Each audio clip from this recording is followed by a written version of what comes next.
বিশ্বনবী সাল্লাল্লাহু তাআলা আলাইহি ওয়াসাল্লাম বলতে আছেন আরো অপর হাদিসে, তার মাফহুম বলি দয়াল নবী মুস্তাফা বলেন, যখন মুর্দা ব্যক্তিকে কবরে দাফন করে দেওয়া হয়, কবরে দাফন করে দেওয়ার পর ওই মুর্দা ব্যক্তিকে কবরে এমন ভাবে চাপ দেয়, এমন ভাবে চাপ দেয় যে তার হাড়গুলো চূর্ণ বিচূর্ণ হয়ে যায় এবং ওই কবরে চুল পর্যন্ত প্রবেশ করানো যায় না। আল্লাহু আকবার। এতটা কবর চাপ দিবে, নবী আমার উদাহরণে বলছেন যে ওই কবরে এবার চুলও প্রবেশ করানো যাবে না। এবার ভাবুন যে ওই মানুষের অবস্থা কি হবে। তবে একটা কথা বলি বাপ, একটা কয়েদিকে যখন কোন পুলিশ ধরে তো আদর করে ধরে না, যেখানে হাত দিবে সেখানে ব্যথা করবে, আছে কিনা? আর মা যখন সন্তানকে জড়িয়ে ধরে যেমনই ধরবে বাচ্চা কান্না থেকে চুপ হয়ে যায়, আদর পেয়ে যায়, জোরে বলে। তো মা যখন ধরলো জড়িয়ে তো বাচ্চা চুপ হয়ে গেল, আর পুলিশ যখন একটা কয়েদিকে ধরে তো কান্না করতে লেগে যায়। তো দুটার মধ্যে পার্থক্য আছে, এ ধরছে আযাব দেওয়ার জন্য আর এ ধরছে আদর দেওয়ার জন্য, জোরে বলুন। তো মুমিন ব্যক্তিকে যখন কবরে রাখা যায় তার আপনার চাপ আলাদা, আর যখন মুর্দা ব্যক্তি যখন মুনকির হয়, কাফের হয়, মুশরিক হয়, যখন আপনার দেখা গেল মুনাফিক হয়, তো তার চাপ আলাদা হয়। আল্লাহু আকবার। তবে চাপ সবারই হয়, এই চাপ থেকে বাঁচার জন্য কি করতে হবে হাদিস শুনুন। হযরত সাআদ ইবনে মাস রাদিয়াল্লাহু তাআলা আনহু এমন জায়েদ আপনার সাহাবী, এমন সাহাবী যার এমন ফজিলত বর্ণনা করা হয়েছে, যখন হযরত সাআদ ইবনে মাস রাদিয়াল্লাহু তাআলা আনহু ইন্তেকাল করে, আমার নবী বলতে আছেন যে সাআদ ইবনে মাসের জানাজার নামাজে আসমান থেকে ৭০,০০০ ফেরেশতা অংশগ্রহণ করেছেন, জোরে বলুন সুবহানাল্লাহ। অপর জায়গাতে বলতে আছেন যে হযরত সাআদ ইবনে মাস রাদিয়াল্লাহু তাআলা আনহু জানাজার নামাজে এত অসংখ্য ফেরেশতা এসেছিলেন যে আসমান থেকে অবতীর্ণ হওয়ার কারণে সূর্যের আলো দুনিয়ায় পৌঁছাতে পারেনি, অন্ধকার হয়ে গিয়েছিল, এজন্যই ঝাঁকে ঝাঁকে ফেরেশতা আসার কারণে। তবে বলুন তো দেখি, যেই ফেরেশতা এত ফেরেশতা যার জানাজার নামাজে অংশগ্রহণ করেছে, সেই সাআদ ইবনে মাস রাদিয়াল্লাহু তাআলা আনহুকে যখন জানাজার নামাজের পরে কবরে দাফন করা হয়, কবরে দাফন করে দেওয়ার পর এবার ওই কবর এবার দেখতে পাচ্ছে একদিক থেকে সবে মাটি দিয়ে চলে আসে, দাফন করা হয়ে গেল। নবী দো জাহাঁ সরওয়ারে কাউনো মাকা বিশ্ব নবী সাল্লাল্লাহু তাআলা আলাইহি ওয়াসাল্লাম হযরত সাআদ ইবনে মাস রাদিয়াল্লাহু তাআলা আনহু কবরের কাছে দাঁড় হয়ে আছেন। আমার নবী মুস্তাফাতে আমার নবীকে দেখার জন্য সাহাবীগণ দাঁড় হয়ে আছেন। কারণটা কি? আমার নবী ওই জায়গায় কেন দাঁড় হয়ে আছে? হঠাৎ করে দেখতে পেলেন আমার বিশ্ব নবী সাল্লাল্লাহু তাআলা আলাইহি ওয়াসাল্লামের চেহারা মোবারকের রং পরিবর্তন হয়ে গেল, এমন পরিবর্তন হয়ে গেল, এমন পরিবর্তন হয়ে গেল। উদাহরণ স্বরূপে বলা হয় যেমন আনারের রস যদি চেহারা দিয়ে দেওয়া হয় যেমন রং হয়ে যায় তেমন রং হয়ে গেল। হঠাৎ করে দেখতে পেলাম আমার বিশ্ব নবী সাআদ ইবনে মাসের কবরখানা ধরে তাকবীর লাগাতে শুরু করলেন। আল্লাহু আকবার, সুবহানাল্লাহ, আলহামদুলিল্লাহ পাঠ করতে আছেন। riwayate বর্ণনা করতে আছে সাহাবীগণেরা আমার বিশ্ব নবী যেমন তাসবিহ পাঠ করেন, সাহাবীগণেরাও আমার নবীর শুনে শুনে তাসবিহ পাঠ করতে আরম্ভ করলেন। হঠাৎ করে তাসবিহ পাঠ করতে করতে তারপর আমার নবী মুস্তাফা সাল্লাল্লাহু তাআলা আলাইহি ওয়াসাল্লাম রে মা তাসবিহ পাঠ করা বন্ধ করে দিলেন। কিছুক্ষণ পর এবার আমার নবী মুস্তাফার চেহারা মোবারক খানা দেখতে লাগলেন, যেমন ছিল তেমন হয়ে গেল। জোরে বলুন। সাহাবীগণেরা জিজ্ঞাসা করতে লাগলেন, ইয়া রাসূলুল্লাহ, ইয়া হাবিবাল্লাহ, ফিদাকা উম্মি, হুজুর আপনার পদতলে আমাদের পিতামাতা কুরবান। হুজুর একটা আমাদের জানার বিষয় ছিল। নবী আমার বললেন, বলো বলো। বলে, ইয়া রাসূলুল্লাহ, ইয়া হাবিবাল্লাহ, নবী গো হুজুর আজকে আমরা ব্যাপারটা বুঝতে পারলাম না। বলে কি হয়েছে বলো? বলে ইয়া রাসূলুল্লাহ, হঠাৎ করে আপনার চেহারাখানা দেখলাম রং পরিবর্তন হয়ে গেল। আপনি সাদ ইবনে মাযের কবরখানা ধরে তাসবিহ পাঠ করছিলেন হুজুর, তার সঙ্গে আমরা পাঠ করলাম, আবার আপনি তাসবিহ পাঠ করা বন্ধ করে দিলেন। আপনার চেহারা রং তেমনই হয়ে গেল হুজুর, কারণটা কি? হুজুর আপনাকে দেখলাম আপনি তাসবিহ পাঠ করছিলেন, তাসবিহ বন্ধ করলেন, আপনার চেহারার রং পরিবর্তন হয়ে গিয়েছিল হুজুর, কারণটা কি? যেমন বলে দাও হযরতে সাদ ইবনে মাস রাদিয়াল্লাহু তাআলা আনহু এই কবরের কথা আমার নবী মুস্তাফা বলতে শুরু করলেন। ও আমার সাহাবীগণেরা শোনো, যখন সাদ ইবনে মাসকে কবরে দাফন করা হয়, কবরে দাফন করে দেওয়ার পর আমি দেখতে পেলাম কবর চাপ দিতে আরম্ভ করে। আমি নবী সহ্য করতে পারলাম না, আমি আল্লাহর কাছে তাসবিহ পাঠ করলাম, তার বদৌলতে সে কবরের চাপখানা বন্ধ হয়ে গেল। যেমন বলে দাও সাহাবীগণেরা প্রশ্ন করলেন, ইয়া রাসূলুল্লাহ, ইয়া হাবিবাল্লাহ, নবী গো, হুজুর এই কবরের চাপখানা প্রত্যেকের কবরে হবে কি হুজুর?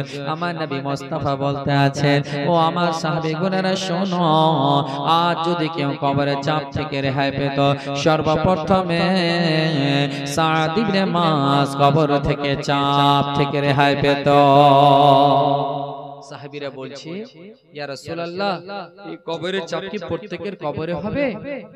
আমার নবী বলছেন, হে আমার সাহাবীরা শোনো, এই কবরের চাপ যদি সর্বপ্রথমে যদি কেউ রেহাই পেত তো সাদ ইবনে মাস পেত।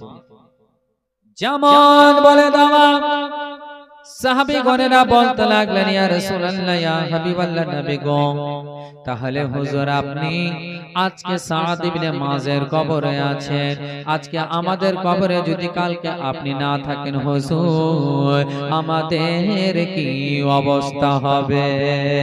যেমন বলে দেওয়া আমার বিশ্ব নবী সাল্লাল্লাহু তাআলা আলাইহি ওয়াসাল্লাম চুপ হয়ে খামোশে দাঁড় হয়ে আছেন। ইতি সময় মহান আল্লাহ পাক রব্বুল ইজ্জত হযরতে জিবরিল আমিনকে বলেন, ও জিবরিল যাও, জিবরিল যাও, আমার হাবিবকে বলে দাও, আমার হাবিব যেন উম্মতকে বলে দেয় যে যে ব্যক্তি জুমার রাত্রিতে 4 রাকাত নফল নামাজ পড়বে, আমি আল্লাহ তার কবরের চাপখানাকে হালকা করে দেব। ও জিবরিল শোনো, ওই 4 রাকাত নফল নামাজ পড়ার পদ্ধতি হলো, প্রথম রাকাতে সূরা ফাতিহা আকবার 80 বার সূরা ইখলাস, দ্বিতীয় রাকাতে সূরা ফাতিহা আকবার 60 বার সূরা ইখলাস, তৃতীয় রাকাতে সূরা ফাতিহা আকবার 40 বার সূরা ইখলাস, আর চতুর্থ রাকাতে সূরা ফাতিহা আকবার 20 বার সূরা ইখলাস। যে ব্যক্তি এই নামাজটি প্রত্যেক জুমা রাত্রিতে পাঠ করবে, আল্লাহ তাআলা তার কবরের চাপকে হালকা করে দেবে। জিবরিল আমিন আমার নবীকে বলে দিলেন, নবী আমার সাহাবীদেরকে বলে দিলেন, সেই সাহাবীর নেতৃত্বে আজকে সারা বিশ্ব জগতে আমরাও জানতে পেরে গেলাম বুজরাদার মিল্লাত ইসলামিয়া যেই নামাজের কথাখানা বলা হলো, আমার নবী সাহাবীদেরকে শুনিয়ে দিলেন। বৃহস্পতিবার দিন গিয়ে, যেটা শুক্রবারের রাত বলা হয়, যেমন ধরুন আজকে 12টার দিনে 12টার পরে যে জুমার নামাজ হলো 1টার দিকে, তো দিনটা ছিল শুক্রবার, আর গত রাত আজকে রাত যেটা আছে না, গত রাত যেটা ছিল ওটা শুক্রবারের রাত, মানে বৃহস্পতিবার দিবাগত রাত যেটা, সেটা হচ্ছে শুক্রবারের রাত, যেটা জুমার রাত। তো জুমা মানে শুক্রবারকে বলা হয়, আরবিতে জুমা বলা হয় শুক্রবারকে। তো সেই দিনকার রাত্রি মানে বৃহস্পতিবার দিন গিয়ে রাত মাগরিবের পর সূর্যাস্তের, মানে বৃহস্পতিবারের সূর্যাস্তের পরে যে রাত হলো ওটা হচ্ছে জুমার রাত। তো বৃহস্পতিবার দিন গিয়ে রাতে এশা নামাজ পর যেই ব্যক্তি 4 রাকাত নফল নামাজ পড়বে, সেই নফল নামাজ পড়ার পদ্ধতি হলো কি, নিয়ত করতে হবে এভাবে, নাওয়াইতু আন উসাল্লিয়া লিল্লাহি তাআলা 4 রাকাতে সালাতিন নফল মুতাওয়াজ্জিহান ইলা জিহাতিল কাবাতিশ শরীফাতে আল্লাহু আকবার। এটা হয়ে গেল। তারপরে আল্লাহু আকবার বলে হাত বেঁধে নিলেন, তারপরে সানা পড়বেন, সুবহানাকা আল্লাহুম্মা ওয়া বিহামদিকা ওয়া তাবারাকা ইসমুকা ওয়া তাআলা জাদ্দুকা ওয়া লা ইলাহা গায়রুকা। তারপর প্রথম রাকাতে শুধু আউযু বিল্লাহ, তারপরে বিসমিল্লাহ, তারপর সূরা ফাতিহা মানে আলহামদুলিল্লাহি রাব্বিল আলামিন, এই সূরাটি একবার। তারপর 80 বার সূরা ইখলাস, কুল হুয়াল্লাহু আহাদ এই সূরাটি, তারপর রুকু সাজদা করে দ্বিতীয় রাকাতে দাঁড়, দ্বিতীয় রাকাতে সূরা ফাতিহা আকবার, তারপর 60 বার সূরা ইখলাস, মানে 20 বার কমে গেল। তারপরে রুকু সাজদা করে আত্তাহিয়াত পড়ে উঠে গেল, তৃতীয় রাকাতে সূরা ফাতিহা আকবার, তারপরে 40 বার সূরা ইখলাস, কুল হুয়াল্লাহু আহাদ, তারপর রুকু সাজদা করে চতুর্থ রাকাতে দাঁড় হয়ে গেল, সূরা ফাতিহা আকবার, 20 বার সূরা ইখলাস। তো এবার কথা হচ্ছে একটা প্রশ্ন, মাওলানা 80 বার যে পড়বো কি করে মনে রাখবো? তো একটা শুধু পদ্ধতি আপনাকে বলতে পারি, যেহেতু নামাজে তো তাসবিহ করা যাবে না, এটা আমালে কাসীর হয়ে যাবে, আর আমালে কাসীর হলে নামাজ আপনার ভঙ্গ হয়ে যাবে। তো কথা হচ্ছে আপনি এতটুকু করতে পারেন, আল্লাহ তাআলা আপনার হাতে 5টা করে আঙ্গুল দিয়েছে, তাহলে 2 হাতে 10টা আঙ্গুল, তো হাতের উপরে, বাম হাতের উপরে যখন ডান হাত থাকলো, তো একবার যেমন পাঠ করলেন কুল হুয়াল্লাহু আহাদ আল্লাহুস সামাদ লাম ইয়ালিদ ওয়া লাম ইউলাদ ওয়া লাম ইয়াকুল লাহু কুফুয়ান আহাদ, তো বৃদ্ধ আঙ্গুলটা একটু দাবিয়ে দিলেন, তারপর একটু এই শাহাদাত আঙ্গুল দাবিয়ে দিলেন, তারপর আওসাত আঙ্গুল দাবিয়ে দিলেন, তারপর আঙ্গুল, তারপর কন্যা আঙ্গুল দাবিয়ে দিলেন, তারপর এটিকে এদিকে একটা করে, দুটা করে, তিনটা করে, চারটা করে, 5টা করে, আপনি বুঝে গেলেন। তারপরে ইশারা একটু শুধু, তো ইশারা তো বুঝলেন 5, আর এদিকে 5, 10 হয়ে গেল, তাহলে 8 10 এ 80, 14 10 এ 60, 4 10 এ 40, 10 দুনা 20, এতটুকু শুধু আপনাকে পদ্ধতি বলতে পারি, এর উপর আর কিছু করা যাবে না। তো এই নামাজটি ইনশাআল্লাহ যেই ব্যক্তি পড়বে, এতে কি জানেন, 3 বার যদি কোনো ব্যক্তি সূরা ইখলাস তেলাওয়াত করে, তো আল্লাহ তাআলা তাকে এক খতম কোরআন তেলাওয়াত করার সওয়াব আতা করে, জোরে বলুন সুবহানাল্লাহ। তাহলে 80 বার যদি আপনি একটা নামাজে প্রথম রাকাতে তেলাওয়াত করেন, তাহলে এদিকে 80 আর এদিকে 60 আর এদিকে 40 আর এদিকে হচ্ছে 20, সুবহানাল্লাহ। তার মানে এক নামাজে 4 রাকাত নামাজে টোটাল আপনার কত পড়া হচ্ছে জানেন? প্রায় মানে পাক্কা 200 বার পড়া হচ্ছে সূরা ইখলাস। তাহলে 200 বার যদি সূরা ইখলাস পড়েন, তো কত খতমের সওয়াব পেলেন, জোরে বলুন সুবহানাল্লাহ। তো বিরাদার মুআজ্জাজ মুহতারাম, তো এই আমলটা দেখুন বাপ, অ্যাকচুয়ালি সব আমলই আমরা ক্যাপচার করতে পারবো, ক্যাচ করতে পারবো, ধরতে পারবো, কিন্তু আমরা করি না। তার কারণ কি জানেন? মধ্যে আমাদের খাউফে ইলাহি নেই, আল্লাহর ভয় নেই। আল্লাহর খাউফ যদি আমাদের অন্তরে থাকে, তাহলে দেখবেন যে আযাব থেকে বাঁচার জন্য, আল্লাহকে রাজি করার জন্য যেটা সম্ভব সেটাই করবে। কিন্তু প্রত্যেক মানুষের খাউফ কেমন হওয়া দরকার জানেন? কেমন খাউফ হওয়া দরকার জানেন? বলবো একটা উদাহরণ। এরকম যদি ভয় থাকতো মানুষের অন্তরে, আল্লাহর ভয় অন্তরে এভাবে যদি থাকতো, যেমনটা কারেন্টের তার দেখতে গেলে মরে গেলেও হাত দিবে না, তেমন যদি আল্লাহর ভয় থাকতো, মরে গেলেও গুনাহ করতো না, জোরে বলুন। আজকে 33,000 কারেন্টের তার যাচ্ছে, কাউ বলুন তো যে তারে হাত দেন তো, লাখ কেন কোটি টাকা দিলেও যাবে না, হাত দিতে যাবে জেনে, যে ধরলেই মরে যাবে। তো বেরাদার, এরকম যদি ইয়াকিন থাকে এটার উপরে যে এই গুনাহ করলেই আযাব, করব না, কারণ আল্লাহ আযাব দিবে। যেরকম কারেন্টের তার দেখে ভয় ছিল, তেমন যদি অন্তরে এটা ইয়াকিন থাকে যে জাহান্নামের আগুনে পুড়তে হবে, সহ্য করতে পারবো না, তাহলে একটা মানুষের দ্বারা এতগুলো ভুল হতো। আজকের দিনটা দেখুন, এই রমজান মাস রানী, রমজান বলা হয়েছে রমজান মাসে যে একটা গুনাহ করবে, ওই গুনাহটা যেদিন করবে তখন থেকে আগামী রমজান পর্যন্ত ওই গুনাহটা তার লিখাই হবে। আল্লাহু আকবার। তো আজকে যারা ফজরের নামাজ ছেড়েছে, জোহরের নামাজ ছেড়েছে, আসরের নামাজ ছেড়েছে, মাগরিবের নামাজ ছেড়েছে, ইশার নামাজ ছেড়েছে, আজকে যারা মিথ্যা কথা বলেছে, আচ্ছা বলুন তো এগুলো কি গুনাহ না? গুনাহ কবিরা। তাহলে আজকে কত বড় বড় গুনাহ করা হলো, এই গুনাহগুলো করেছে, একবারও কি আমরা ভেবেছি যে এত বড় আমি গুনাহ করলাম, আল্লাহর নাফরমানি করলাম? তো বিরাদার মুআজ্জাজ মুহতারাম, যদি এই গুনাহগুলো করেন, তো আপনার কবরে কি হবে জানেন? আমরা সকলে জানি, কবরে মুর্দাকে দাফন করার পরে যে মুনকার নাকির ফেরেশতা আছে, তাই না?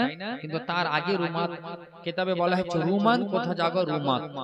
তো তো রুমান ফারিস্তা আপনার ওই কবরে আসে, আর আসার পরে এই যে যা যা করছি তার কিন্তু আপনাকে দলিল দিতে হবে, লিখে দিতে হবে। কি যেমন ওই কবরে মুর্দা ব্যক্তিকে দাফন করে দেওয়ার পর কবরে চাপ হয়ে যাওয়ার পরে মুনকার নাকির ফারিস্তা আসার পূর্বে একজন ফারিস্তা আসে যার নাম হচ্ছে রুমান ফারিস্তা।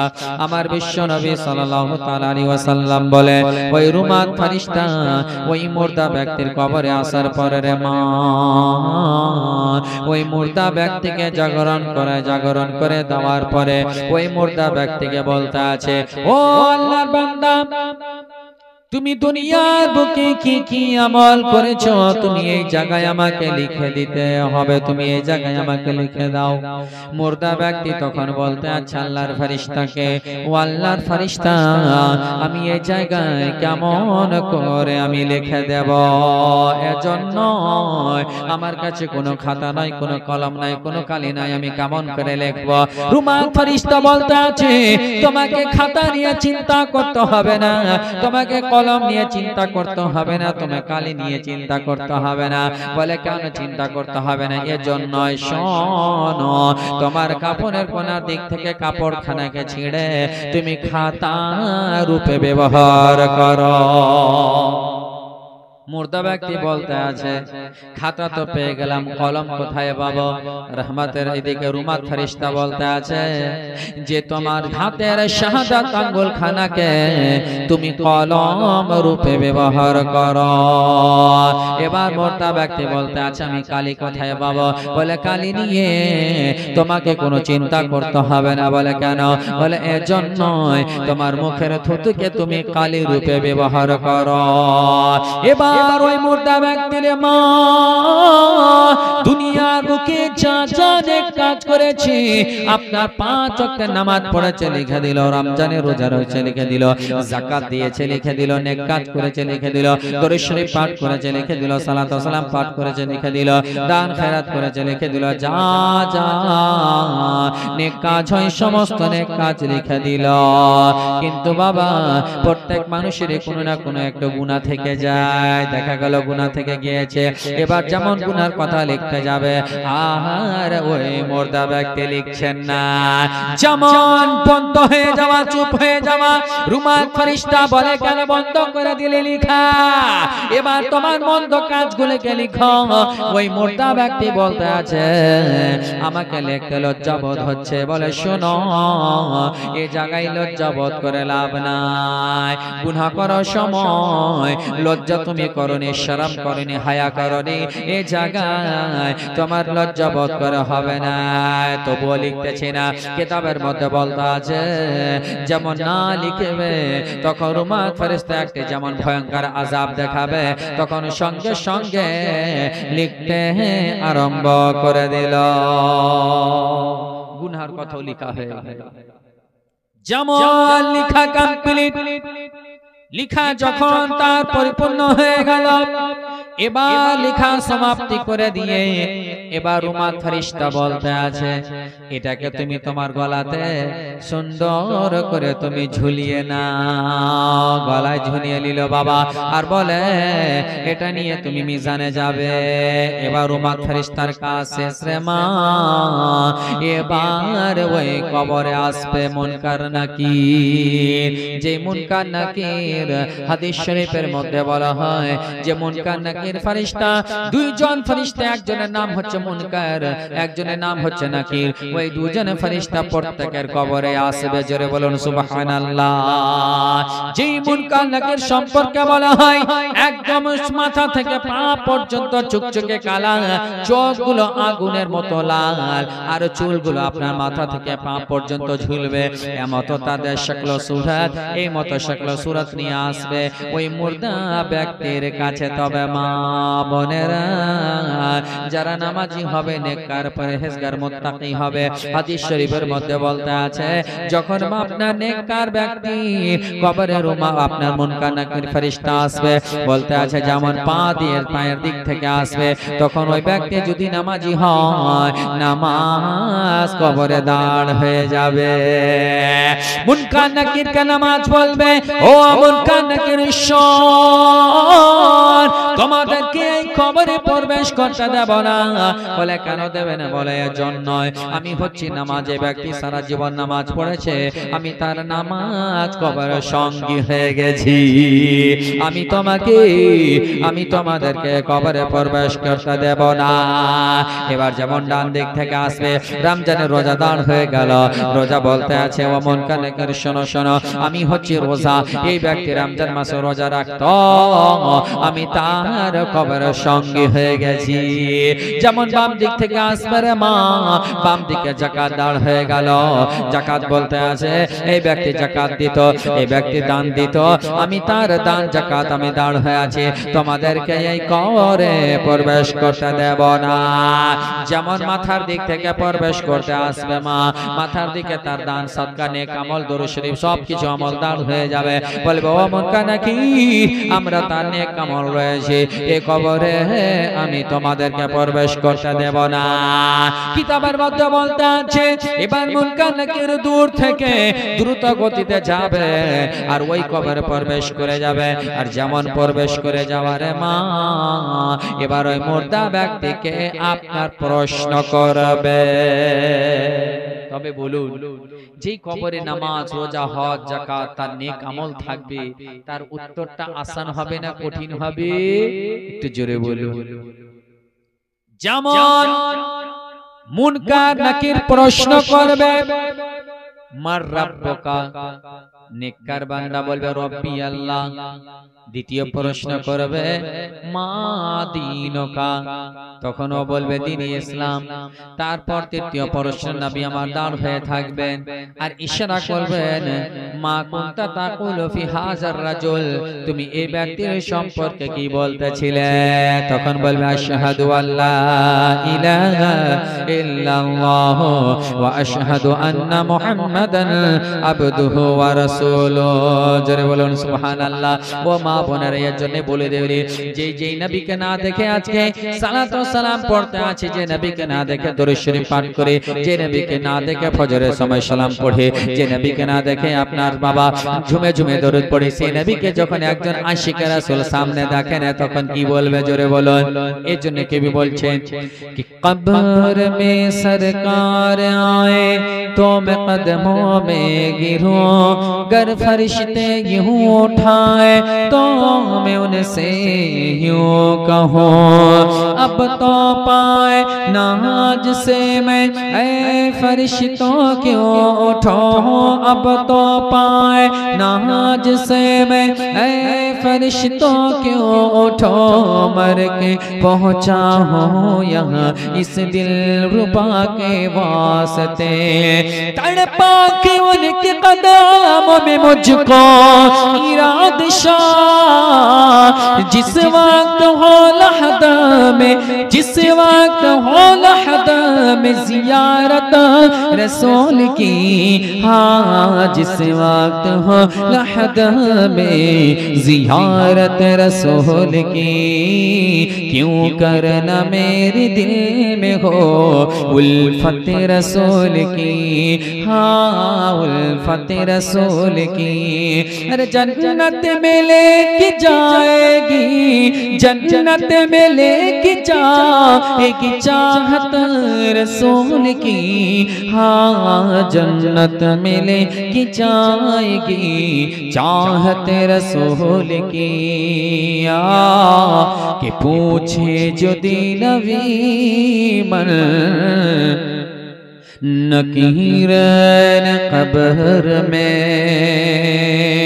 कि पूछे जो नबी मन नकीरन कब्र में, पूछे जो नबी मन नकीरन कब्र में, पूछे जो नबी मन नकीरन कब्र में, उसी वक्त हो लहदा में, उसी वक्त हो मेरी लब पे मिदहत रसूल की, हाँ उस वक्त हो मेरे लब पे मिदहत रसूल की। चलता हूँ मैं भी काफिले वालों को जरा,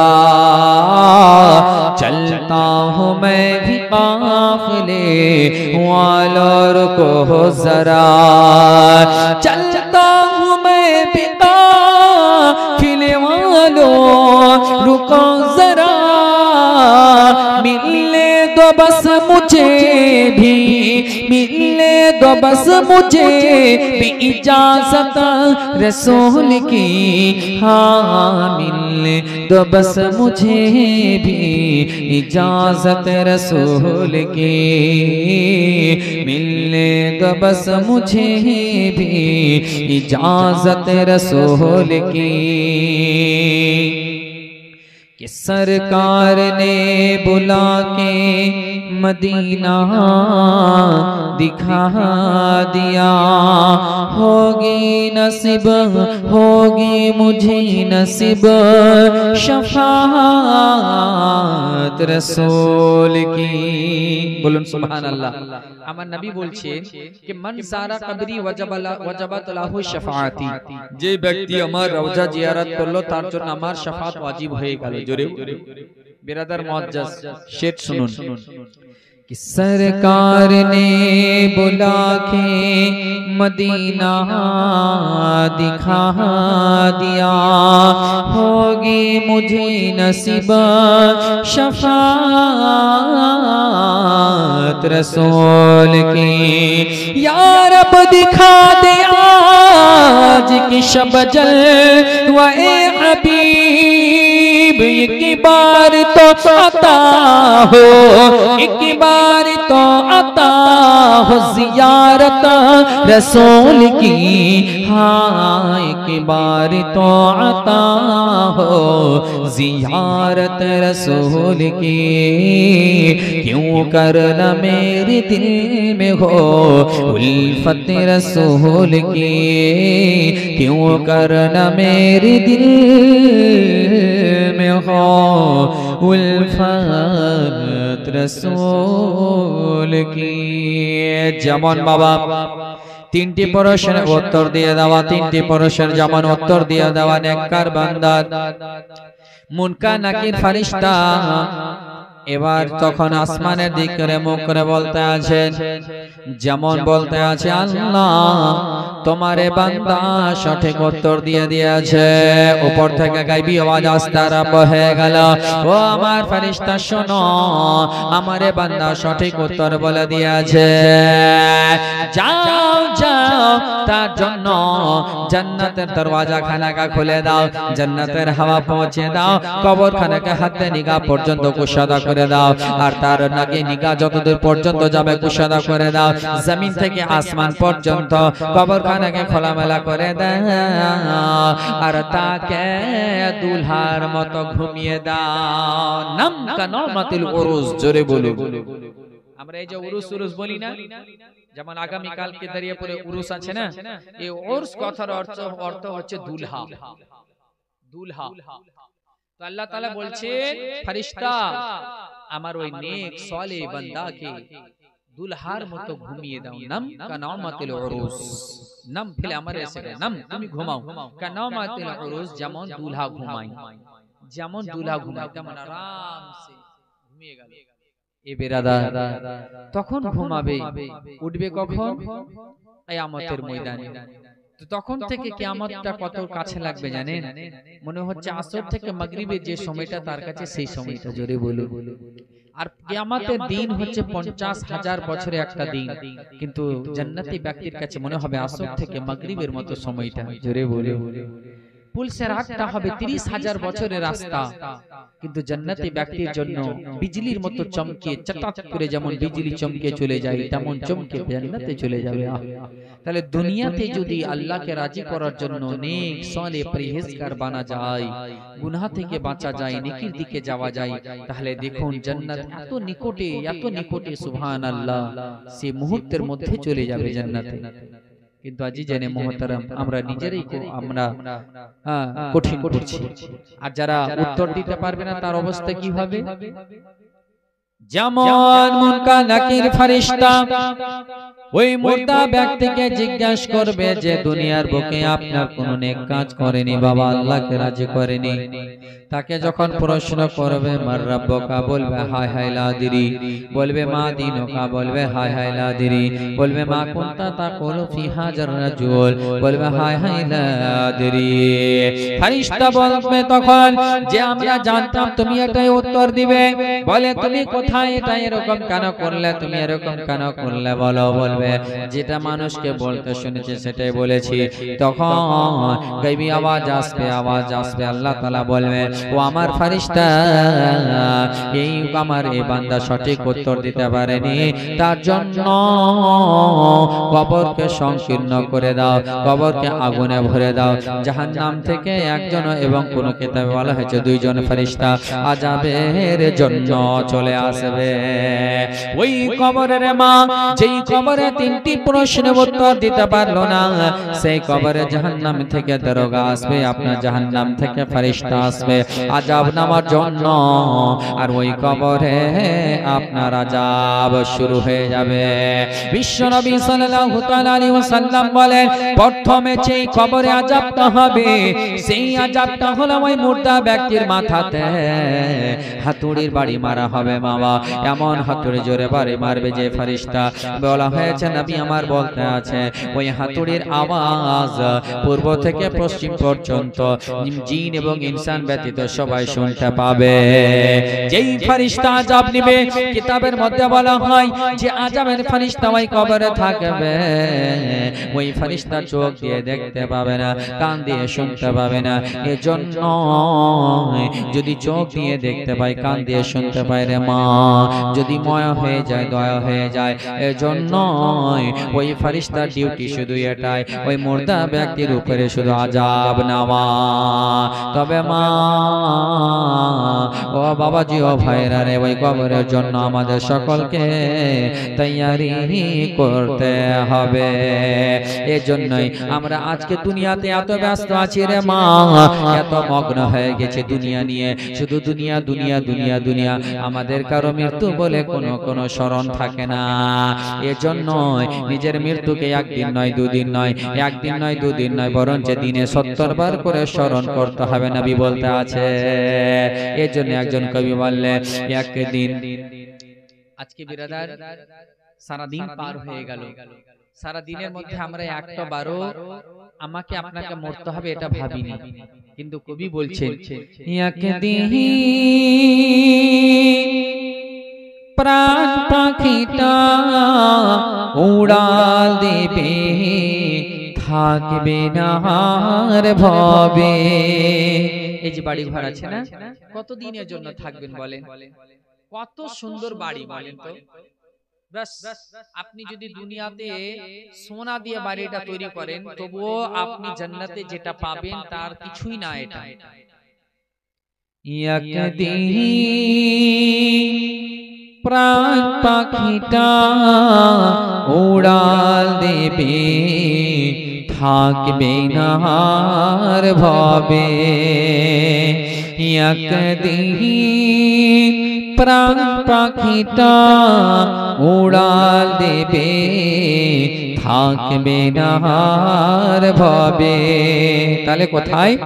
3.5 হাত মাটির ঘরে বসত বাড়ি হবে,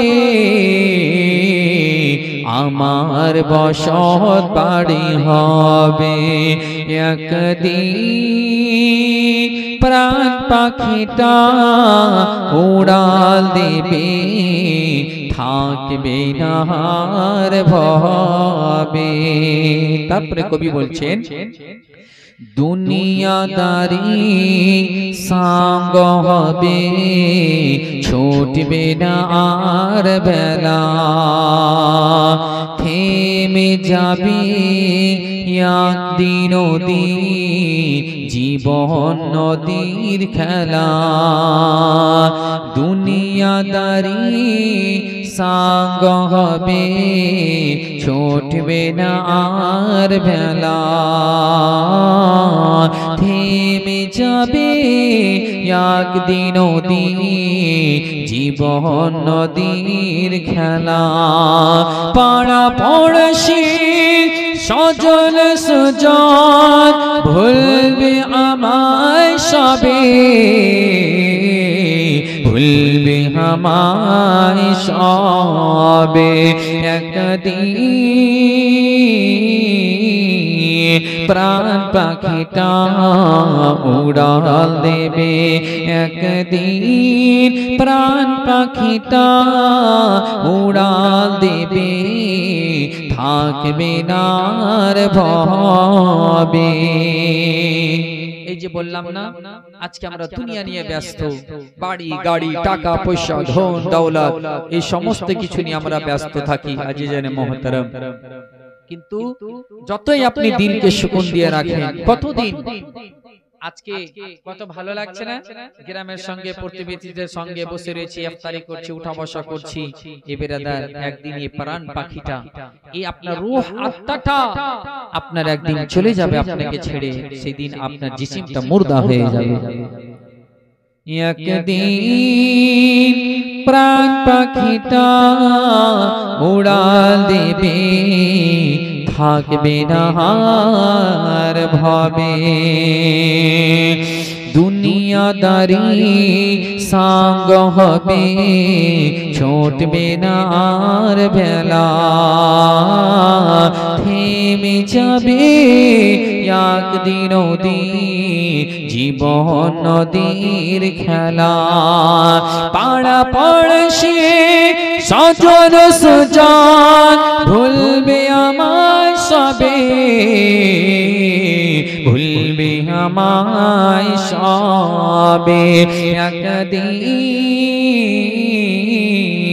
একদিন প্রাণ পাখিটা উড়াল দেবে থাকবে না আর ভবে তারপরে বলছেন कि बाड़ी गाड़ी टाका पैसा सभी पड़े रबे একটু তাওয়াজ্জু দিবেন 3.5 হাত মাটির ঘরে বসত বাড়ি হবে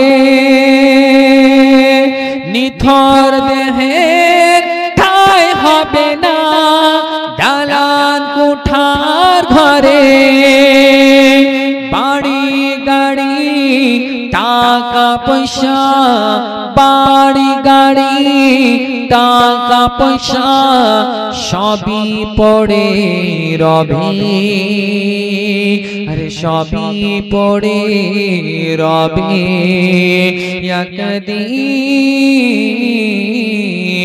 একদিন প্রাণ পাখিটা উড়াল দেবে থাকবে না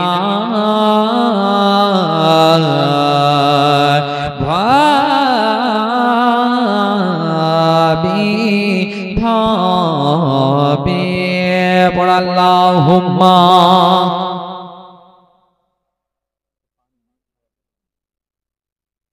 मौलाना मोहम्मद वाला आले सैयदना मौलाना मोहम्मद सल्लल्लाहु ताला अलैहि वसल्लम बिरदर मुअज्जस मोहतरम किसी शायर ने कहा है कि मजानिल अदब एक शेर पढ़ेছিলাম ला दारा लिल मरए बादल मौत यसकुनुहा इल्ला हुआ कबल अल मौत बानिहा জোরে বলে মানে এর অর্থ হচ্ছে যে মানুষের মৃত্যুর পরে থাকার কোনো ঘর নেই কিন্তু যেই ব্যক্তি মৃত্যুর পূর্বে ওই ঘরটি তৈরি করলো থাকার ঘর তৈরি করলো জোরে বলে লা দারা লিল মরএ বাদাল মৌত ইয়াসকুনুহা ইল্লা হুয়া ক্বাবলা আল মৌত বানিয়া জোরে বলে তবে দুনিয়াতে থাকা কালীনই কবরের তৈরি করতে হবে এই শেরটাকে বুঝাতে গেলে এভাবে আর বোঝানো যায় ধরুন একটা দেশে এরকম নিয়ম কানুন যে যে বাদশাহ হবে 1 বছরই বাদশাহী করতে পারে, আর তারপর তাকে জঙ্গলে বনবাস দেওয়া হবে, যে জায়গাতে একটা মানুষ ক্ষুধার্ত অবস্থায়, মানে শরীর যার ভালো, না খেয়ে না পানি পান করে 30 দিন প্রায় বেঁচে থাকতে পারে, তারপর অটোমেটিক মারা যাবে। তো ভালো বাদশা যদি হয়, তো একজন বাদশাকে জঙ্গলের মধ্যে বনবাস দিয়ে দিলে, যে জায়গায় খাবার নাই, পানি নাই, কিছু নাই, এমন একটি জায়গায় ফিরে আসতে পারবে না, ওই জায়গায় ফেলে দেওয়া হবে। তো কেউ বাদশা থাকবে? জেনে গেল সবাই তো যে আমি মরতে যাব, কি দরকার আমার 1 বছরের শখ করতে যাওয়া, হ্যাঁ? কেউ থাকতে চাই না। তো বাদশা হবে কে? এর জন্য দেশের লোকেরা অন্য জায়গা যাচ্ছে বাদশা খোঁজ করতে। যেমন অন্য জায়গা যাবে, একবার জোরে ধুমে দরুদ পড়ুন তো, আল্লাহুম্মা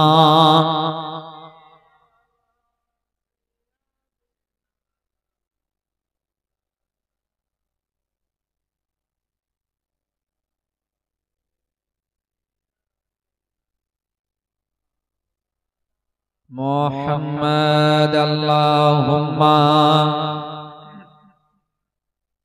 সাইয়্যিদিনা মাওলানা মুহাম্মাদ ওয়া আলা আলিহি সাইয়্যিদিনা মুহাম্মদ সাল্লাল্লাহু তাআলা আলাইহি ওয়াসাল্লাম। যেমন বাবা ওই দেশের লোকেরা অন্য দেশে বাদশা খোঁজ করার জন্য যায়, একটি নদী পার হবে, নদী পার হওয়ার সময় বাবা একটা নৌকাতে তারা আরোহণ করলো, মাঝি নৌকা চালিয়ে যায়, আর মাঝি জিজ্ঞাসা করতে আছে, ভাই তোমরা কোথায় যাবে? বলে বলিও না গো, আমরা খুব চিন্তিত। বলে কেন? বলে এর জন্যই আমাদের দেশের বাদশা কাকে যে বানাবো, কোন বাদশা পাওয়া যায় না। বলে কি কেন? কেন বাদশা পাওয়া যায় না? বলে না। বলে কেন? মাঝির একটু চালাক ভাই, নৌকা চালিয়ে চালিয়ে বিভিন্ন ধরনের লোকের সঙ্গে কথা বলে বলে গল্প শুনে শুনে বুদ্ধি এমনি তৈরি হয়ে যাবে। তো বলছে কেন? বলছে যে এই ব্যাপার, যে বাদশা হবে 1 বছরই থাকতে পাবে, তারপরে তাকে বনবাস দিয়ে দেওয়া হবে। বলে আমি থাকবো। বলে সত্যি? বলে হ্যাঁ। বলে চলো নৌকা ঘুরাও। নৌকা ঘুরিয়ে দিল, তারা চলে আসলো। আসার পর এবার মাঝি তো চলে আসলো, দেশের লোককে এক জায়গায় করা হলো। এক জায়গায় করার পর এবার দেশের মানুষকে বলছে, আপনাদের শর্ত কি? বলি এটাই শর্ত, বাদশা আমাদের 1 বছরই থাকতে পাবে, তারপরে তাকে 1 বছর পূর্ণ হতে গেলেই তাকে বনবাস দিয়ে দেওয়া হবে। বলে আমি থাকবো, তবে আমার একটা শর্ত। বলে কি? বলে আমি যা বলবো দেশের মানুষকে ওটাই শুনতে হবে। বলে ঠিক আছে, আমরা তাতে রাজি। বাদশা পরের দিন কুরসিতে বসবো, বসার পরই সর্বপ্রথম হুকুম কি জানেন? দেশ নিয়ে আর ভাববে ওই 1 বছর টাইম মনে করে আছে, টাইম শেষ হলেই আমাকে যেতে হবে কোথায়? বনবাস। এবার তখনকার বলতে আছে যে কোন জায়গায় বাদশাগুলোকে ফেলা হতো? বলছে ফেলা জঙ্গলে। বলছে চলো ওই জঙ্গলটা সাফ করো। জঙ্গল সাফ করা হলো। বলে থাকার ঘর আছে? বলে না। একটা বিশাল বড় অট্টালিকা তৈরি করো। তারপরে বলে ওখানে খাবার জন্য ফল ফ্রুটের গাছ লাগাও। ওখানে সব একটা মানুষের যা যা জিনিস প্রয়োজন, বডিগার্ড উইগার্ড সবকিছু তৈরি করা হোক। সবকিছু এমন সরঞ্জাম করে দেওয়া হলো, বছরের মধ্যে এমন তৈরি করলে দেশের মধ্যে আর এরকম বাড়ি নাই। সবাই তাজ্জুব। এবার ওই বাদশা, এর পূর্বের বাদশাগুলো দেখছে আর 3 দিন সময় তো ঘাম চলে আসছে ভয়ে যে শেষ আমার লাইফ, আর এ শুধু তাড়াহুড়া করছে কখন 3 দিনটা পার হবে, কখন 3 দিন পার হবে। হ্যাঁ কেন জানেন? যে তার তাজমহল যে তৈরি করেছে ওখানে যাওয়ার জন্য ছটফট করছে, টাইম না হচ্ছে, না যেতে পারছে। তো বেরাদার পার্থক্যটা কি রে মা জানেন? এটাই পার্থক্য যে লা দারা লিল মারই বাদাল মাউত ইয়াসকুনুহা ইল্লা হুয়া ক্বাবলাল মাউত বানিহা, যে তেমনি যারা মুমিন ব্যক্তি দুনিয়াতে আল্লাহকে রাজি করলো, জান্নাত তৈরি হয়ে গেল, তো তারা মৃত্যু থেকে ভয় করে না, কখন নবীর দিদার করবার, কখন জান্নাতে যাব। জোরে বলি।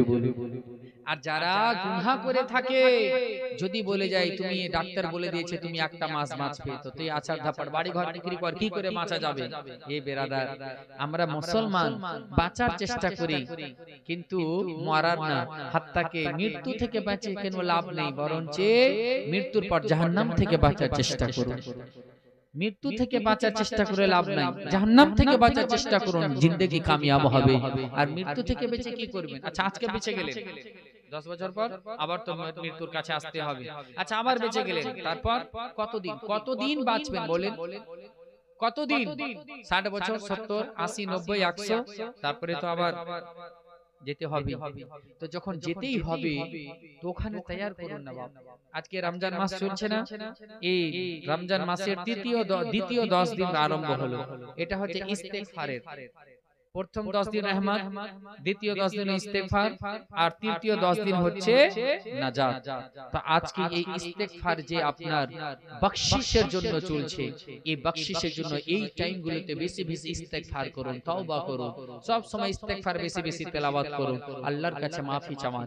এই রমজান মাসটা এমন একটি মাস যে 11 মাসে বান্দা আল্লাহর কাছে যদি ক্ষমা না করতে পারে তো রমজান মাসে সুযোগ দেয়। জোরে বলুন সুবহানাল্লাহ। কিন্তু আজকে মুসলমান আমরা রমজান মাস কি আমরা তার গুরুত্ব বুঝলাম না, মনে হয় না যে অনেক জায়গায় দেখে মনে হয় না যে এটা রমজান মাস। আজিজানে মুহতারাম, এমন ভাবে কাটান না, এমন ভাবে জীবন তৈরি করুন যে সুবহানাল্লাহ বিহামদিহি, যেন মৃত্যুর পরে যেন লজ্জিত না হতে হয়।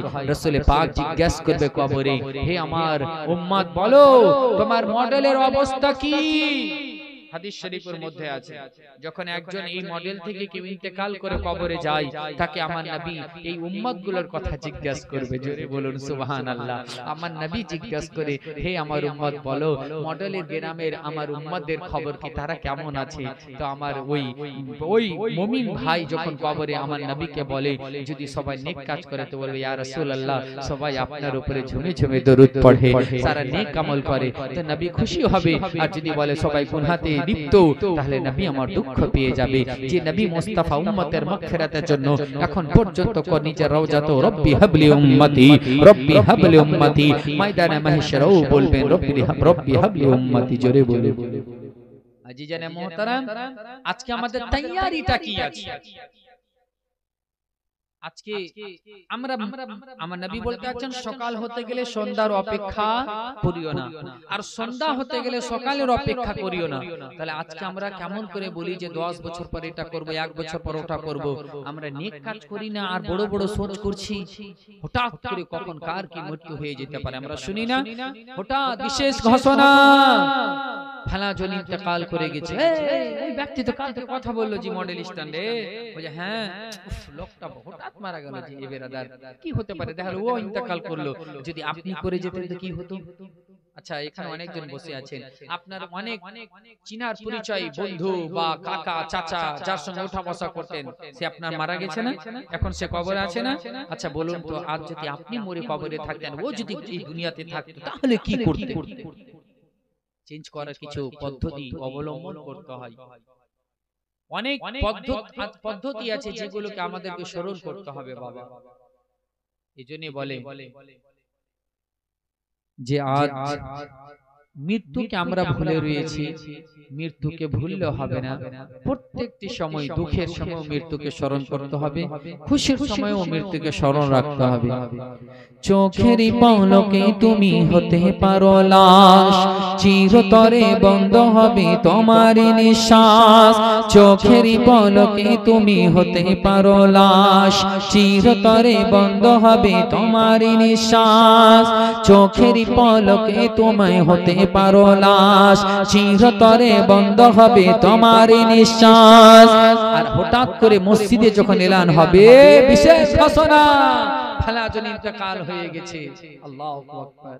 আজিজানে মুহতারাম, তো এই যে একদিন এলান এর ওয়ার শুনছি, একদিন আমার আপনার এলান হবে। তাই বিরাদার মিল্লাত ইসলামিয়া, আজ নিজের মৃত্যুর পর আমাদের কি যে জায়গায় থাকতে হবে সেটার তৈয়ারি করি। এই বাড়ি ঘরের যা তৈয়ারি করছি, বাড়ি ঘর দোতলা তিনতলা টাইলস এসি আবি ঝাবি নিয়ে সোচ ফিকির করছি, এগুলো হচ্ছে দুনিয়ার জন্য, এগুলো হচ্ছে আমার আপনার জন্য কি জানেন মুসাফির খানা। আমার নবী বলেন আদ-দুনিয়া মাসজিদুল মুমিন ওয়া জান্নাতুল লিল কাফির, দুনিয়া মুমিনের জন্য কয়েদখানা বেহেশত, আর মুমিনের জন্য কয়েদখানা, আর কাফিরের জন্য হচ্ছে জান্নাত বেহেশত। তো আমরা মুমিন, আমাদেরকে দুনিয়াকে জান্নাত তৈরি করলে হবে না বাবা, আমাদের জান্নাত আল্লাহ আখিরাতে রেখেছে। জোরে বলুন, ওই জান্নাতে কোনো কাফির কোনো মুশরিক যেতে পাবে না, ওই জান্নাতে যাবে মুমিন বান্দা নবীর গোলাম যাবে। জোরে বলুন সুবহানাল্লাহ। জান্নাতটা অ্যাকচুয়ালি নবীর আশিকের জন্য করা হয়েছে। জোরে বলুন। আর জাহান্নামটা করা হয়েছে নবীর গুস্তাখের জন্য। জোরে বলুন সুবহানাল্লাহ। চাহে গুস্তাখী নামধারী মুসলমান হোক আর চাহে গুস্তাখী নামধারী যেই হোক, রেহাই নাই। বাস জান্নাতে যাওয়ার জন্য নবীর মুহাব্বত সার্টিফিকেট লাগবে। জোরে বলুন। একটু যদি গুস্তাখী হয় নাম কেটে যাবে, যেতে পাবে না। যেমন পাসপোর্ট করতে গেলাম, আমাকে বলছে মাওলানা আপনার আধার কার্ড এটা ফটো চেঞ্জ করতে হবে। বলছে কেন?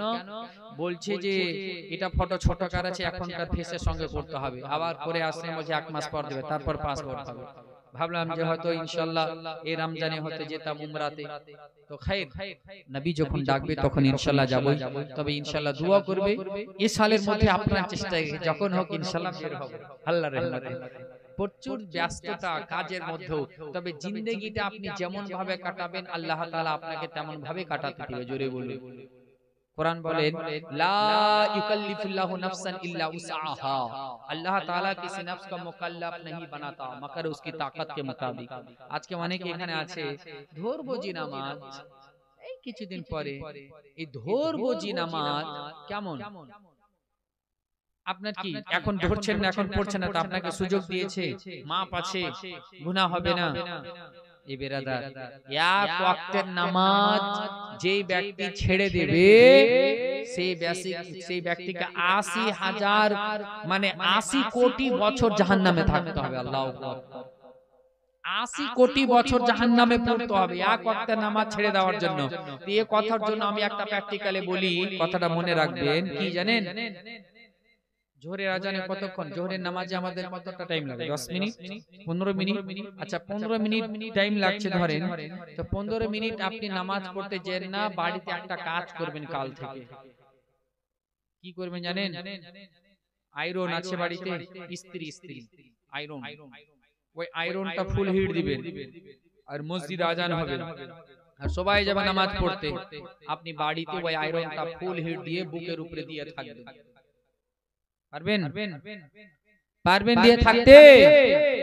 তো 15 মিনিট যদি ওই ফুল হিট দেওয়া আয়রনটা সহ্য না করতে পারেন, কাল কিয়ামতের ময়দান 50,000 বছর কি করে দাঁড় হয়ে থাকবে। 15 মিনিট সহ্য করতে আল্লাহু আকবার আমরা বলি, বাপরে মাগে করতে লেগে যায় 50,000 বছর। যেই দিন সম্পর্কে বলা হয় কিয়ামতের ময়দান এমন হবে, আমার বিশ্বনবী সাল্লাল্লাহু তাআলা আলাইহি ওয়াসাল্লাম বলতে আছেন, মাটিটা হবে তাম্বার, সূর্য যে এখন সাত আসমানের উপরে রয়েছে, সূর্যের মুখ আপনার উপরের দিকে রয়েছে। কাল কিয়ামতের ময়দানে সূর্যের মুখ আপনার জমিনের দিকে হয়ে যাবে। যেই কিয়ামতের ময়দান এমন একটা দিন হবে, যেই একটা দিন এমন একটা দিন হবে 50,000 বছর দিন রে মা।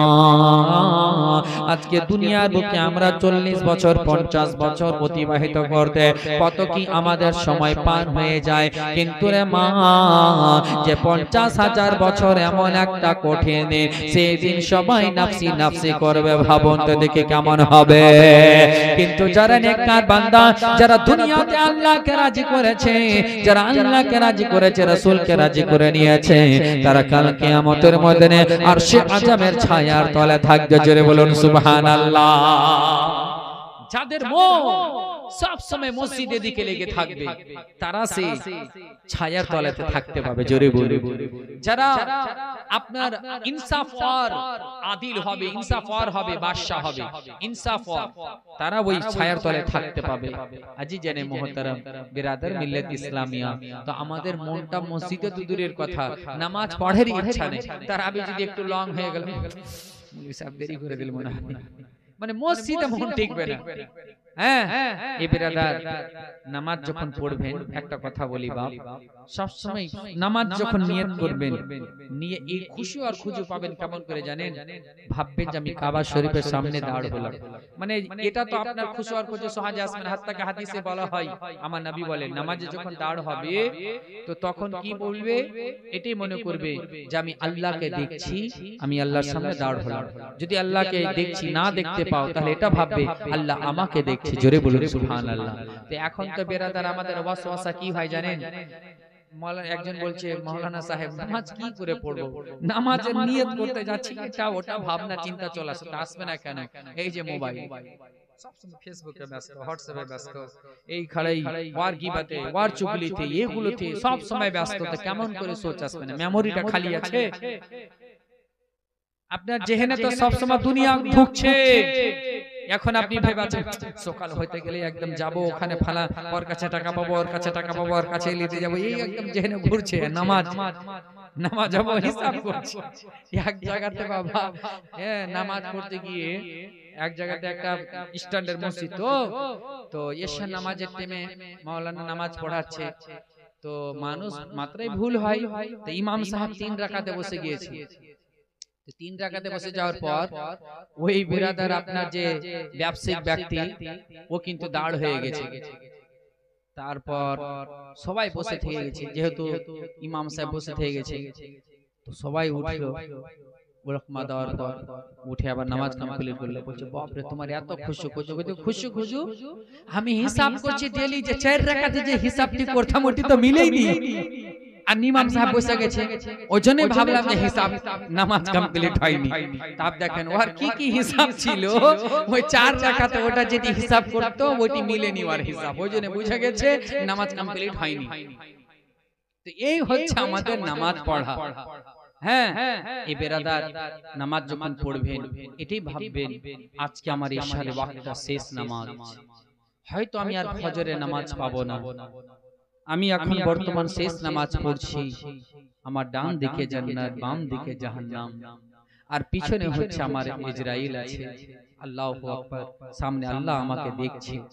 এই বেরাদার মজ্জাজ এ স্মরণ নিয়ে নামাজটা আপনি পড়তে থাকুন, দিলটাকে পরিবর্তন করুন। আমরা সব সময় যেটা দুনিয়া নিয়ে ভাবছি, দুনিয়াকে বাদ দিন, জান্নাতের আশা করুন, জাহান্নামের খৌফ করুন, পরিবর্তন হবে। বুঝতে পেরেছেন? তাজি জানে মিল্লাত ইসলামিয়া আখিরাতের তৈয়ারি করুন। শেষের দিকে একটা আপনাকে বলি যে ইস্তেগফারের যেহেতু কথা বললাম, এই ইস্তেগফারে একটা ওয়াজিফা আপনাদেরকে দিয়ে দেয় যে দেখুন বেরাদার, আস্তাগফিরুল্লাহ এই পাঠ করাতে আপনার কতগুলো ফজিলত আছে জানেন? ইস্তেগফার পাঠ করাতে কি হয় জানেন? শুনুন, আমাদের 4 ইমাম মালিকি, হাম্বলি, শাফিঈ, হানাফি, আর আমরা হচ্ছি হানাফি, ইমাম আযমের অনুসরণকারী। তো যিনি হাম্বলি, হযরত গাউসে আজম রাদিয়াল্লাহু তাআলা আনহু মাসলাকের দিক দিয়ে উনি হাম্বলি ছিলেন। হযরত ইমাম হাম্বল রাদিয়াল্লাহু তাআলা আনহু একদিন সফরে বের হলেন। সফরে বের হয়ে যাওয়ার পরে তিনি এবার দেখতে পাচ্ছেন মাগরিবের নামাজ পড়ে একটা মসজিদে, রাত হয়ে গেল, এশার ওয়াক্ত হয়ে গেল, এশারের নামাজ পড়ার জন্য একটা মসজিদে প্রবেশ করলেন। শীতকাল রয়েছে রে মা, ওই শীতকালে এশার নামাজ পড়ার পর এবার ইমামে হাম্বল রাদিয়াল্লাহু তাআলা আনহু ওই মসজিদের মুতাওয়াল্লিকে বলতে আছে, ও ভাই আমি হচ্ছে মুসাফির ব্যক্তি, আমি আজকে কি এই জায়গায় রাতটাকে অতিবাহিত করতে পারে? মুতাওয়াল্লি বলতে আছে, না না, আমাদের মসজিদে কাউকে থাকতে দেওয়া হয় না। এজন্য তিনি চিনতে পারেনি এটা ইমামে হাম্বল। ইমামে হাম্বল তখন সঙ্গে সঙ্গে নিজের পুটলি নিয়ে এবার তখন বের হয়ে গেলেন, সাজো সামান নিয়ে বের হলেন। যেমন আপনাদের মসজিদ পার হয়ে এই যে সামনে ছোট্ট একটা স্থান, এরকম একটা স্ট্যান্ড রয়েছে, এরকম একটা বাজার রয়েছে, যেই জায়গাতে একটা নওজওয়ানকে দেখতে পেলেন রাত্রে, গভীর রাত্রে ঠান্ডার সময় আপনার রুটি তৈরি করতে আছে। ইমামে হাম্বল ওই দোকানদারের কাছে গেলেন, যাওয়ার পরে ওই দোকানদারকে বলতে আছে, ও নওজওয়ান তোমার কাছে আমি আজকে দোকানের রাত খানা কাটাতে চাই, আমাকে আশ্রয় দেবে? বলে হ্যাঁ হ্যাঁ হ্যাঁ, কেন না, আপনি থাকুন, নিশ্চয়ই কোনো সন্দেহ নেই। ইমামে হাম্বল ওই যুবক ভাইয়ের দোকানে থাকতে লাগলেন, রাত খানা আপনার অতিবাহিত করবেন, আরাম করতে আরম্ভ করেছে। এবার ওই যুবক ভাইকে দেখতে আছে রুটি যেমন তৈরি করে বলে আস্তাগফিরুল্লাহ, রুটি বেলে বলে আস্তাগফিরুল্লাহ, রুটি আপনার সঙ্গে বলে আস্তাগফিরুল্লাহ, রুটি উঠিয়ে রাখে বলে আস্তাগফিরুল্লাহ, প্রত্যেকটি কাজের আগে আস্তাগফিরুল্লাহ আস্তাগফিরুল্লাহ পাঠ করতে আছে। ইমামে হাম্বল তখন শোনার পর ওই নওজওয়ানকে জিজ্ঞাসা করতে লাগলেন, ও যুবক বলো বলো, প্রত্যেক সময় তোমাকে দেখতে পাই রুটি যখন তুমি বেলতে লাগো বলে আস্তাগফিরুল্লাহ, রুটি সেঁকতে লাগো বলে আস্তাগফিরুল্লাহ, রুটি উঠাতে লাগো পড়ো আস্তাগফিরুল্লাহ, প্রত্যেক সময় তুমি আস্তাগফিরুল্লাহ পাঠ করতে আছে, কারণটা কি? যুবক বলতে আছে, ও মাওলানা, আমি এর জন্য ইস্তেগফার করতে করতে আমি মুস্তাজাবুদ দাওয়া হয়ে গেছি। মুস্তাজাবুদ দাওয়া, মুস্তাজাবুদ দাওয়া তাকে বলা হয় যে ব্যক্তি দোয়া করলে দোয়া কবুল হয়ে যায়। জোরে বলো। বলে সত্যি নাকি তুমি মুস্তাজাবুদ দাওয়া? বলে হ্যাঁ। বলে আমার সব দোয়া কবুল হয়ে গিয়েছে, তবে একটা দোয়া আমি করেছি, যে দোয়া এখন পর্যন্ত আমি বোধহয় যে দোয়া করেছি আমার হয়তো কবুল হয়নি। বলে কি দোয়া করেছো বলো? বলে আমি এমন একটি দোয়া করেছি, আমি শুনেছি এলাকায় একটা ইমাম আছে যার নাম ইমামে হাম্বল, যার মাসলাকের উপরে অনেকজন চলছে। আমি আল্লাহর কাছে দোয়া করেছিলাম, আল্লাহ আমাকে ততক্ষণ পর্যন্ত মৃত্যু দিও না যতক্ষণ পর্যন্ত ইমামে হাম্বলের জিয়ারত না করে দিয়েছি। জোরে বলুন সুবহানাল্লাহ। ইমামে হাম্বল যেমন শুনে নামা তখন বলতে আছে, ও যুবক শোনো, তুমি সত্যি মুস্তাজাবুদ দাওয়া, যে দোয়া তুমি করেছো যে কবুল হবে কি হবে না ওটাও দোয়া কবুল হয়ে গিয়েছে। বলে কেমন করে? বলে ও যুবক শোনো, তুমি যেই ইমামকে দেখার জন্য দোয়া করেছিলে সেই ইমামকে দেখার জন্য তোমাকে তার বাড়ি যেতে হবে না, যে ইমামকে দেখার জন্য তোমাকে রাস্তাঘাট দেখতে যেতে হবে না, বরঞ্চ ওই ইমামকে আল্লাহ তাআলা তোমার কাছে পাঠিয়ে দিয়েছে, আমি সেই ইমামে হাম্বল। জোরে বলুন সুবহানাল্লাহ। যে ইমামকে দেখার জন্য তুমি দোয়া করেছিলে সেই ইমামে হাম্বল তোমার কাছে, আমি ইমামে হাম্বল। জোরে সুবহানাল্লাহ। মুস্তাজাবুদ দাওয়া। ইস্তেগফার পাঠ করতে গেলে, ইস্তেগফার পাঠ করলে অনেক ফজিলত। তার মধ্যে কি জানেন? সর্বপ্রথম এটা আপনি আল্লাহর কাছে প্রিয় বান্দা হবে, আপনার গুনাহ maaf হবে, আর ইস্তেগফার করতে করতে আপনার অন্তর সাফ হবে, আর এটা জিকিরও হলো। জোরে বলুন সুবহানাল্লাহ। এজন্য জিকিরের মাধ্যমে অন্তর সাফ করতে হবে। আল্লাহ তাআলা কোরআনে বলেন, আদ আফলাহা মান তাযাক্কা ওয়া যাকারা ইসমা রাব্বিহি ফাসাল্লা। আদ আফলাহা, আল্লাহ বলছেন আদ আফলাহা, कामयाब वो शख्स मन तज़क्का, जिसने अपने अंदरून को साफ किया, व ज़करा इस्म रब्बिही, अपने रब के नाम के जिक्र से फसल्ला, और नमाज पढ़े, तो वो शख्स कामयाब। जोरे बोलो। যেই ব্যক্তি নিজের অন্তরকে সাফ করলো কি দ্বারা?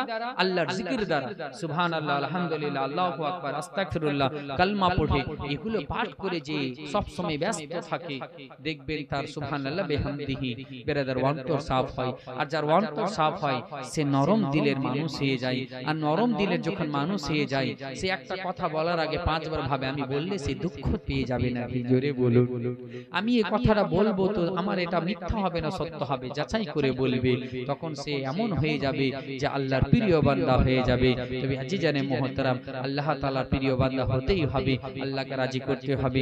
দুনিয়াতে থাকাকালীন আখিরাতের সামান তৈরি করুন, দুনিয়াতে থাকাকালীন আখিরাতকে তৈরি করুন, দুনিয়াতে থাকাকালীন আখিরাতের সামান তৈরি করুন, দুনিয়াতে থাকাকালীন আল্লাহকে রাজি করুন। এই বেরাদার মুআজ্জাজ মুহতারাম, আমাদের জন্য নমুনা হচ্ছে কে? আমাদের জন্য নমুনা হচ্ছে আমার রাসূল পাক। নবী আমার যেমন ভাবে চলতে বলেছেন, আর নবী আমার যেমন ভাবে যে কাজ করতে বলেছেন এবং যে কাজ থেকে বিরত থাকতে বলেছেন, তারপরে আমাদেরকে কি করতে হবে? আমল করতে হবে।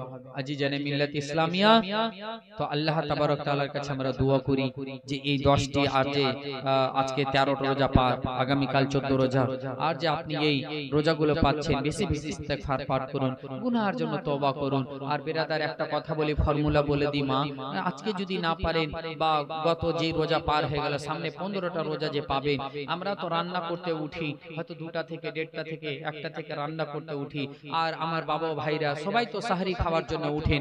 তো সাহারি যখন খেতে উঠবেন, তো কমসে কম তো আমরা সাহারির শেষ টাইমের কমসে কম 20 মিনিট আগে উঠি। তো ওই সময় উঠেই সর্বপ্রথমে কোনো লাসার পাসার না, এই উঠো জি, কটা বাজলো, এরকম অনেক, কটা বাজলো বলছে 4টা, আর 40 মিনিট আছে, আবার পড়ে থেকে গেল, চট করে উঠে যান আর উঠে গিয়ে ডাইরেক্ট কলের তল বা ট্যাপের কাছে আর গিয়ে সঙ্গে সঙ্গে উজু করে আগে 4 রাকাত তাহাজ্জুদের নামাজ পড়লেন। আর তাহাজ্জুদের নামাজ পড়ে ওই টাইমে আল্লাহর কাছে দোয়া করে নিন। এ বেরাদার, এখনই অভ্যাস করার দরকার। এই রমজান মাসে যদি তাহাজ্জুদ পড়ার অভ্যাস করে নিন, মা বোন রান্না করছেন আর রান্না যদি হয়ে যায় একটু চট করে তাহাজ্জুদের নামাজ 4 রাকাত পড়ে একটু দোয়া করে নিলেন। এই অভ্যাসটা যখন লেগে যাবে, তাহাজ্জুদের টাইমে যখন দোয়া করতে লাগবেন, সুবহানাল্লাহ, আল্লাহ তাআলা সেই দোয়াকে রদ করবেন না, কবুল করবেন। জোরে বলুন সুবহানাল্লাহ। আর তাহাজ্জুদ গুজার যদি আপনি বান্দা হতে পেরে যান, তো চাকরি তো দূরের কথা, সিএম তো দূরের কথা, প্রধানমন্ত্রী তো দূরের কথা, দুনিয়ার আপনার কোনো মন্ত্রীর দরকার নাই। তাহাজ্জুদ গুজার বেনে যান, ইন্তেকালের পরে কিয়ামতের ময়দানে বিনা হিসাবে জান্নাতি। জোরে বলুন। তাহাজ্জুদ গুজার ব্যক্তির বিনা হিসাবে জান্নাতি, তার কিয়ামতে কোনো হিসাবই হবে না। জোরে বলুন সুবহানাল্লাহ। আপনি তাহাজ্জুদ পড়ুন, হিসাব নিয়ে চিন্তা করছেন যে আল্লাহর কাছে কি করে হিসাব দিব, তো হিসাবের চিন্তা করতে হবে না। আমার নবী বলতে আছেন, যে ব্যক্তি তাহাজ্জুদ গুজার হবে কিয়ামতে বিনা হিসাবে জান্নাতি। কিয়ামত যখন গঠিত হবে, আল্লাহ তাআলা সর্বপ্রথমে কিয়ামতের ময়দানে বলবে, যারা যারা রাতে উঠে তাহাজ্জুদ পড়ছিল তারা দাঁড় হয়ে যাও। সুবহানাল্লাহ। তাদের গর্দান হবে উটের মতো উঁচু, আর তাদেরকে বলে আগে তোমরা জান্নাতের দিকে চলে যাও। সুবহানাল্লাহ। তারপরে হিসাব হবে। বুঝতে পেরেছেন? তারপরে হিসাব শুরু। প্রথমে কি? নামাজ। তোমরা কি নামাজ পড়েছো? এরা তো তাহাজ্জুদ পড়ে পার হয়ে গেল। যে ব্যক্তি তাহাজ্জুদ পড়বে তো ওই ব্যক্তিটা 5 ওয়াক্ত বাদ দরজা উলা নামাজ পড়বে। জোরে বলে সুবহানাল্লাহ বিহামদিহি। তো তাহাজ্জুদ গুজার বানার চেষ্টা করুন, জিন্দেগি কামিয়াব। যা কিছু বলার চাওয়ার ওই তাহাজ্জুদ পড়ার পরে আল্লাহর কাছে দোয়া করবেন, আল্লাহ সব আতা করবে। জোরে বলুন সুবহানাল্লাহ। রাতে সারা গ্রামে সবাই ঘুমিয়ে আছে, আর রাতে কোনাতে বসে আপনি আল্লাহর কাছে চাইছেন। সুবহানাল্লাহ। যখন বিরাদার কোন বান্দা আল্লাহর কাছে চায়, তো আল্লাহ তাআলা শরম महसूस করে, আল্লাহ হায়া করে যে আমার বান্দা আমার কাছে চাইছে আর আমি দিব না। সুবহানাল্লাহ। আল্লাহ তখন আতা করে দেয়। ওই 8টাতে ঘুমিয়ে উঠা বলে, আল্লাহ আমার এটা কষ্ট যেন হয়ে যায়। ওই 7টাতে ঘুমিয়ে উঠে, আল্লাহ আমার জন্য এই কাজটা কামিয়াব হয়ে যায়। এই বেরাদার যেটা চাওয়ার টাইমটা পার হয়ে গেল। ফজরের টাইমে ফজরের নামাজ পড়ে যদি বেরাদার একটু বাড়ি থেকে বের হন, ফজরের নামাজ আল্লাহর কাছে চান, তো ওটা হচ্ছে বরকতের সময়। আর সূর্য উঠতে গেলে বরকত বন্ধ। আর ওই টাইমে আপনি উঠলেন, আল্লাহ আমাকে দাও, টাইমটা পার হয়ে গেল। তো ফজরে আমরা উঠবো না, ওই আমরা 8টাতে উঠবো, 10টাতে উঠবো, আর সারা রাত মোবাইল চালিয়ে নিয়ে এই করে আমাদের বর্তমান জিন্দেগি। এই বেরাদার নেক সালেহ পরহেজগার মুত্তাকি বানার চেষ্টা করুন। দেখুন বাবা, আপনি যদি নেক কাজ করেন, এটা আপনার নিজের ব্যক্তিগত হলো, যেটা এই দুনিয়াও তো পাবেন, আখিরাতেও পাবেন। জোরে বলুন। আর যেটা আপনি ইনকাম করবেন, টাকা পয়সা রোজগার করবেন, এটা আপনার আখিরাতে কিছুই হলো না, বরঞ্চ দুনিয়ার হলো, কিন্তু আপনারও হলো না, বাড়ির হলো। আজকে 10 লাখ টাকা আপনি ইনকাম করে জমা করেন, টাকা ব্যাংকে আছে, শ্বাসটা বন্ধ হয়ে গেলে কি করবেন? আপনার যাবে? সুম্মা লা তুসআলুনা ইয়াওমা ইযিন আনিন নাঈম। জরুর বাকি নিয়ামতों के बारे में पूछा जाए। যত আমরা 5 তলা 2 তলা বাড়ি দিচ্ছি না, 4টা 5টা গাড়ি করছি না, বিঘার বিঘা জমি করছি না, প্রত্যেকটির পাই করে হিসাব দিতে হবে। একটা শেষে কথা বলে দি, হয়তো বিরক্ত হচ্ছেন। কি জানেন, অনেকে দেখবেন আমরা বলি এই ব্যক্তিটা জীবন সাকসেসফুল জি, বলে কেন? বলে লোকটা ভালো জি, 2 বিঘা বাগান কিনেছে, 2টা জেসিবি কিনেছে, পুকুর করেছে, বিশাল বড়, বাপরে বিশাল বিশাল লোকটা যে বিশাল। ওই ব্যক্তি যদি হক পথে না থাকে, যাকাত না দেয়, আমল না করে, সবচাইতে বোকা, সবচাইতে নিধান বোকা ব্যক্তি। এজন্যই যে সেই ব্যক্তি কি করলো, জান্নাত ছেড়ে দিয়ে দুনিয়া নিল, আর 4 দিনকার শৌকার নাম কামাতে যায় আখিরাত বরবাদ করে দিল। বুঝতে পেরেছে? তো কারু আর একটা কথা বলি বাপ, শেষের দিকে ফর্মুলা গুলো জেনে থাকেন। দুনিয়াবি দিক দিয়ে উপরে দেখেন না মা, নিচে দেখেন, আর আখিরাতের দিক দিয়ে নিচে দেখেন না, উপরে দেখেন। কথাটা কি জানেন? একটু বুঝিয়ে দিই। আপনার বাড়ি পাশে কারো 2 তলা বাড়ি, তা আপনি দেখেন এই 2 তলা বাড়ি আমার কখন হবে, তো আপনি সুকুন পাবেন না। আপনি নিচে দেখেন যে আমার 1 তলা বাড়ি, ওই লোকটার বাড়ি টালে, টালওয়ালা দেখবে টাটিওয়ালাকে, টাটিওয়ালা দেখবে যার বাড়ি নাই, যার বাড়ি নাই ওই দেখবে যার হাত পাও নাই, যায় চেহে খায় তাকে দেখবে। নিচে দেখেন তো দিলটা সুকুন পাবে, আল্লাহ আমাকে ভালো রেখেছে। আর আখিরাতের দিক দিয়ে ওই ব্যক্তি 5 ওয়াক্তের নামাজ পড়ে আর আমি পড়ি না, আমি 5 ওয়াক্তের পড়ি তো ওই ব্যক্তি আবার তাহাজ্জুদ পড়ে আমি পড়ি না, আপনি তাহাজ্জুদ ওই ব্যক্তি আবার ইশরাকও পড়ে, চাশতো পড়ে, আওয়াবিনও পড়ে, ওই ব্যক্তি দানও করে, এত আমল করে, আমি করি না। এই দিক দিয়ে দেখুন আমরা উল্টা, মানে একটু যদি নামাজ পড়লে ও নামাজ চাই তারপর পরহেজগার ব্যক্তি কে আছে জি,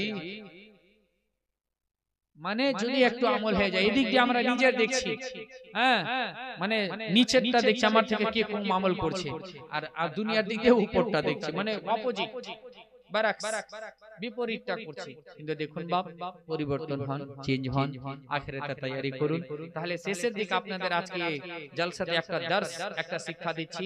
আজ থেকে সারা রমজান মাসটা বিশেষ করে বেশি বেশি মিনিমাম প্রত্যেক নামাজে 100 বার করে ইস্তেগফার পাঠ করবেন, আর চেষ্টা করবেন যেন ইনশাআল্লাহ তার থেকে বেশি ইস্তেগফার পাঠ করতে পারেন। আস্তাগফিরুল্লাহ আস্তাগফিরুল্লাহ আস্তাগফিরুল্লাহ এটা যেন পাঠ করতে পারেন। আল্লাহ তাআলা আমাদেরকে তৌফিক দান করে ইনশাআল্লাহ আযজা ওয়া জাল। আমরা আখিরাতে তৈরি করব। আল্লাহ পাক যেন আমাদেরকে সব সময় আখিরাতে সোচ ও ফিকর আতা করেন। আগর মোহাব্বতে দরুদ পড়ুন, তারপরে ইনশাআল্লাহ তাবারাক ওয়া তাআলা আমি আপনাদের সম্মুখে